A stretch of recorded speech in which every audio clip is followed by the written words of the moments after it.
Ang koleksyon ko, mga engkanto.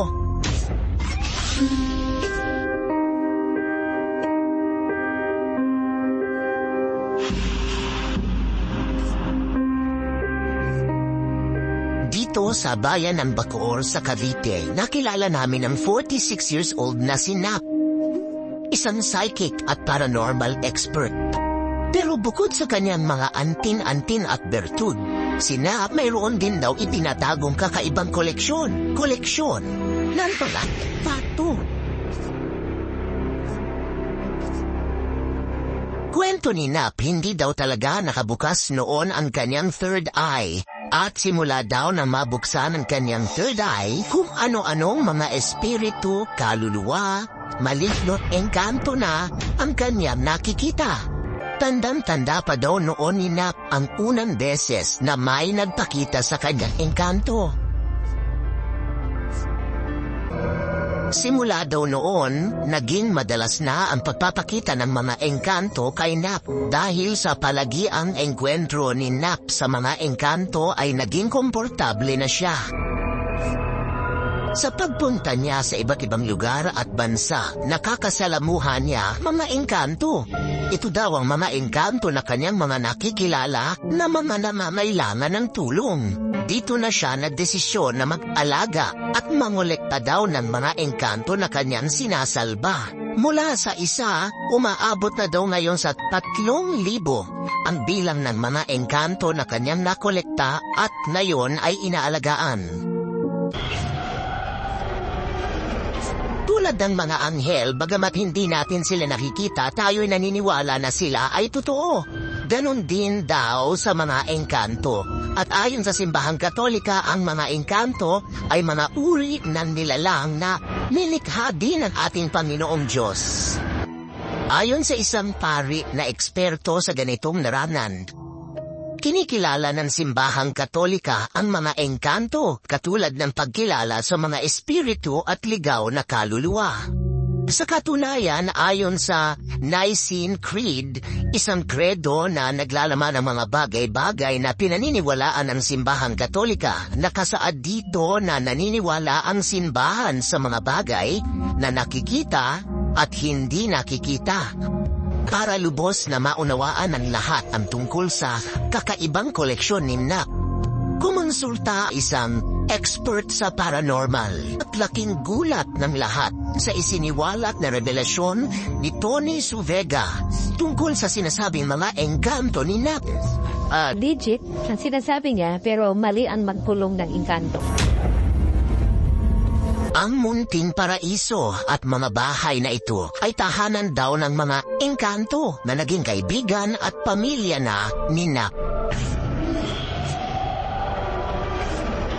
Pero sa kabila ng kanyang pagkakawang gawa umano at pagmamalasakit sa mga engkantong ito, ito'y marami pa rin ang nagtataas ng kilay at nawiwirdohan sa kanya.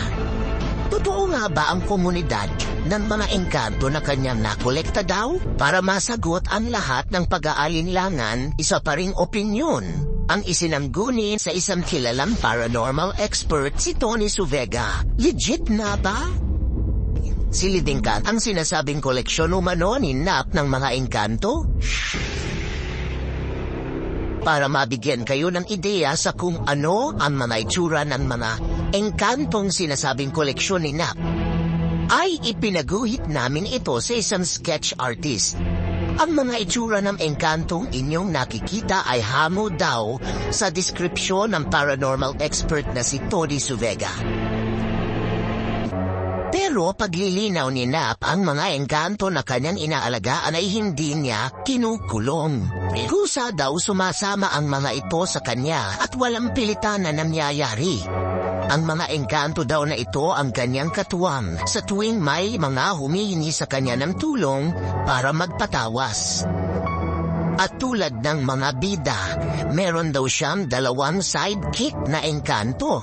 Pareho silang mga babae. Noon lang Lunes, sinamahan si Nap sa isang liblib na lugar sa Cavite para tawasin si Edward na hanggang ngayon ay patuloy daw na ginagambala ng mga engkanto. Hello, magandang hapon sa inyo.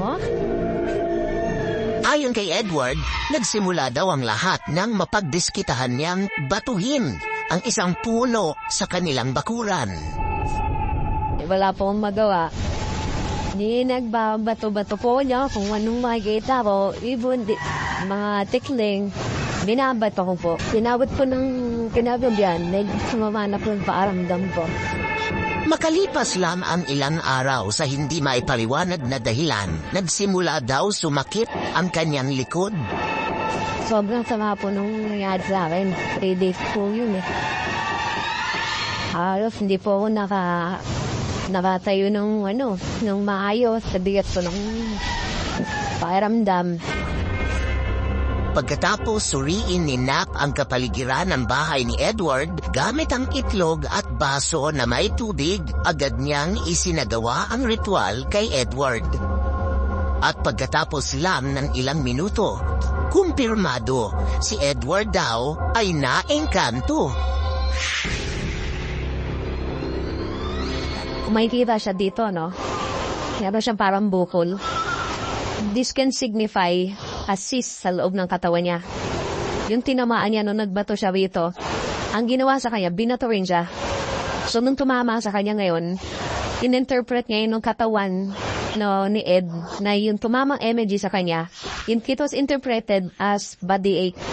Kaya sunanakit ngayon yung likod niya.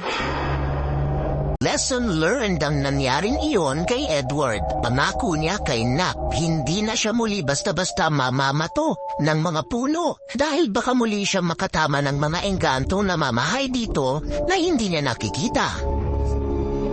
Marami man ang hindi kumbinsido at patuloy ang pagdududa sa kakayahan ni Nap at sa koleksyon niya ng mga engkanto. Tanggap daw niya ito. Sabi nga, you can't please or convince everybody. Basta para kay Nap, siya ay lehitimo at ang kanyang mahigit 3,000 engkanto.